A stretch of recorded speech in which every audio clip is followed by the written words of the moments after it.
Okay, Proverbs chapter 5. And I know I am, again, speaking fairly pronto, to just put it all out there so then you've got time in your discussion groups to talk about these things, question and answers, have prayer, and have time together as couples. So Proverbs chapter 5 and verse 18 and 19. And again, this is just another little picture for the ladies to have a think about, but for you both to discuss together. Proverbs 5 and verse 18 and 19 says, and it is speaking to the men, but I do want to talk to the ladies from this. Let your fountain be blessed and rejoice with the wife of your youth. It's almost like we're still talking about that same picture, the wife of your youth. Let her be as a loving hind and a pleasant roe. These guys love their animal analogies because what else did they have? They didn't have devices and cars and all that stuff. But they were just thinking of just beautiful animals and animals that are just warm and doting and receiving and tender and nurturing and beautiful. And that they enjoyed to give kind of a picture for us to understand. So let your wife, the wife of your youth, be as a loving hind and a pleasant roe. Let her breast satisfy you at all times, and be thou ravished always with her love. Okay, so let's look. Verse 18, let your fountain be blessed and rejoice with the wife of your youth. So ladies, the wife of his youth makes her husband rejoice. That word rejoice literally means to brighten him up, to cheer him up, to make him glad, to make him joyful. Now, I know for all of you, when you were courting, dating, when you first got together, that's exactly what you did to your husband. You brightened up his day. You cheered him up. You made him glad. You made him joyful. He could not wait to get home from work or school or wherever he was to see your gorgeous face, to just partake of that beautiful, radiant smile, to hear you laugh, to enjoy your tenderness and all your feminine charms and beauty, and to hear your words of praise and acknowledgement, to be able to spoil you and take you out. And he enjoyed that. Now, the question is that still who you are today? The way you used to laugh and giggle and smile and bat your eyes and flirt and be kind and acknowledge and appreciate and admire, are you still giving all of those things to your husband that you were at first? Because he should be able to rejoice with you. Is your husband, ask yourselves, is he brightened? Is his day brightened up when he's in your presence? Or does he go, oh, I'm going home to the dragon lady? And husbands, don't think that way. But wives, challenge yourself right now. Are you a joy to come home to? And I know there's a lot on all of our plates. Husbands with all the challenges of work, and wives with being around the children all day, or vice versa, whatever your situation, we all have stresses and pressures. But we had stresses and pressures when we met our spouse too, and that didn't stop us giving them our very best. So we can still choose. We can still make that decision. No, you deserve my very best. If there's somebody under God that I'm going to give my very best, it's you, Spunk. I am going to, and I can, and I will, and I want to give you my very best. So ladies, I encourage you, turn up the smiles again, turn on the giggles again, bat those eyelids again, and start tuning your eyes and your attention in to acknowledge and admire and appreciate and thank and praise. And let's make our husbands glad and joyful again. It says in Proverbs 31 and verse 11, the heart of her husband doth safely trust in her, so that he shall have no need of spoil. You know what? That means that his heart, when he comes home, he knows, I'm safe with my wife. I'm safe to come home. I know I'm going to come home to a pleasant wife of my youth. She may have had a hard day, but she loves me. She wants to brighten my day. She wants to pour love on me. She cares for me. She believes the best in me. And is your husband's heart able to safely trust in you? Proverbs 31 and verse 12 says, she will do him good and not evil all the days of her life. And that word good there can also be translated beautiful, cheerful, at ease, joyful, kindly, kindness, loving, pleasure, precious, sweet. So basically, she's just sweet to him. She wants to be sweet to him. Because I know, ladies, you loved being sweet to him when you first were dating. You know, when you wanted to get that ring on your finger, you were being sweet. And it's like we can't do some false advertising, nor with the gentleman. You know, that you start with taking her out on dates and you did all these things to win it. Whatever you did to win that person, you got to keep doing to keep them. That'll preach. Whatever you did to win them, you got to keep doing in order to keep them. Because that's where marriages go wrong. They do all the right things until they get married. And then they drop off and they wonder why all the singles are like, well, the single life was so much better. Yeah, that's because you actually treated them nicely. Because you were trying to win them. And then when you conquered and you're like, yeah, got them in the bag now. No, it's meant to be every day. Every day I want to win my spouse. Every day I want to win them over and over again. Every day it's a new day to win their heart again, to win their affection again. Every day it's to go up another notch in their eyes. And they're just like, man, can you get any better? Oh yeah, just wait till tomorrow.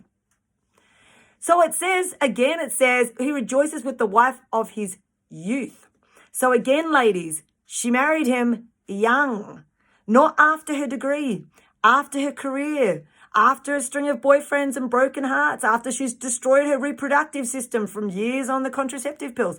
This is all the God of this world teaching you this nonsense. Biblically, get married and young, grow up together. Let's get into it. Let's get on with it. Woo! Grow up with your best friend. It's beautiful. Excuse me. I'm so sorry. I'm drinking Vibe. I think it's healthy. It's delicious anyways. All right. Verse 19. Let her be as a loving hind and a pleasant roe. Let her breast satisfy you at all times, and be thou ravished always with her love. First, we see some interesting animals there, which obviously back then were considered just beautiful, just sweet. You know, like an animal that just loves you. It just dotes on you. It just can't get enough of you. It follows you around everywhere, but it's just easily led. It's just a joy to be around. I remember distinctly, I've shared this story before, but as a young shepherdess who looked after some sheep, one day a horse rider came on the property. It was private property, but they were taking a trek over our property, and my sheep got a shock. And the head ewe, she was nervous of the horse, and so she rushed straight away around. And so then the rest of them came around. But she came around. I was sitting on the ground riding to the Lord. She came around and put her head just over my shoulder here. And she just knew. She just stood behind me. And so they all stood behind her. She just trusted that I would look after her. And I felt so great that she trusted me. And that she was looking to me to be there to protect her from this big horse and the rider. But she was just sweet. She would hear my voice as soon as I'd come out, and she'd start calling to me, and then they'd all start calling to me, and she'd follow me anywhere. She was so easily led, and she just loved me. And that's what we hear here. You know, that wives, like literally behaving like a pet who just worships the ground their owner walks on. She just cannot get enough of him. This is the kind of wife, and I know, you know, a lot of you were like this again when you first got together, ladies. You're just so happy and at rest in his presence. You just love to dote on him. When you first got together, you were just like a pet who just worshipped the ground the owner walked on. You cannot get enough of him. You were just so happy and at rest in his presence, and you loved to dote on him. Well, let's bring back that girl. Let's revive that girl and go, you know what? I loved being like that. Everybody loves being in love, but then they choose not to stay walking in love. It's like, oh, it was just a season. It was just the honeymoon season. That's a bunch of baloney. Where's that in the Bible? That's from the pits of hell. No, if I wake up and do the same things I did when we were courting, when we were getting to know each other, well, then I'm going to stay in that delicious period. No one can take it from me but me. It's my choice of attitude. It's me to choose. I love this man. I'm so thankful for this man. I'm so blessed God gave me this man. Instead of letting Satan tell me negative things about him, I'm going to believe what God says about him. And that is, he's my son, Jack. He's magnificent. He's called to dominate, we read last week, and subdue the whole earth. He is a king. Enjoy him. I'm like, okay, I love it. Everybody's happier loving their spouse, enjoying their spouse. Let's continue on. It says that let her breast satisfy thee at all times, and be thou ravished always with her love. She is willing and generous and free with her body towards her husband. So we see Her breasts are satisfying him at all times, and he's being ravished always with her love. She is free and willing and generous with her body towards him. So happy to be able to bless, minister to, and satisfy him physically. Again, a lot of ladies advertise this when they're courting as if you're going to get a lot of this physical stuff. If you put a ring on it, you're going to get a lot of this stuff. But then once they are married, she now uses it as a tool of manipulation. The Bible tells us not to defraud one another, but that our bodies are not our own and to offer them like this. We're just free and willing and generous because we so want. It's such a privilege to be able to bless and minister to and satisfy your husband in this area. So stop seeing it as a weapon, as a tool to manipulate with, and instead go, oh my gosh, this is a way that I get to so bless and refresh and edify my husband. I get to put a smile on his face every day. Yes, what an honor.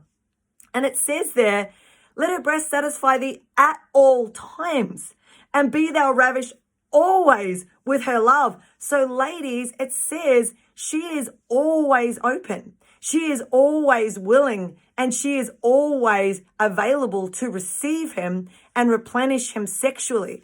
Now, obviously, for both of you, we've got to be sensitive. If there's a time of grieving or somebody's either one of you are going through a very stressful time or a very hard time, because the Bible says there can be times of abstinence from certain things by agreement, because you understand. So I'm not saying husbands should be, expecting if she's really going through something. Of course, you're doing all things first in love.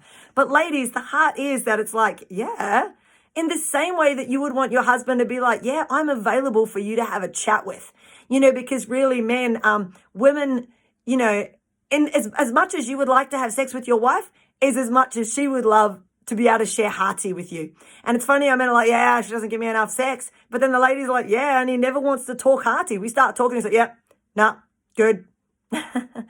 So really, if you want her to get into some things in the bedroom, consider getting into some things and some chats. Put a bit of effort in. Let's both put a bit of effort in to really love and minister to one another and really enjoy one another. If it matters to your spouse, it should matter to you. And whether that is sex, whether that is having conversations, whether that is prioritizing dates, whether that is prioritizing a budget.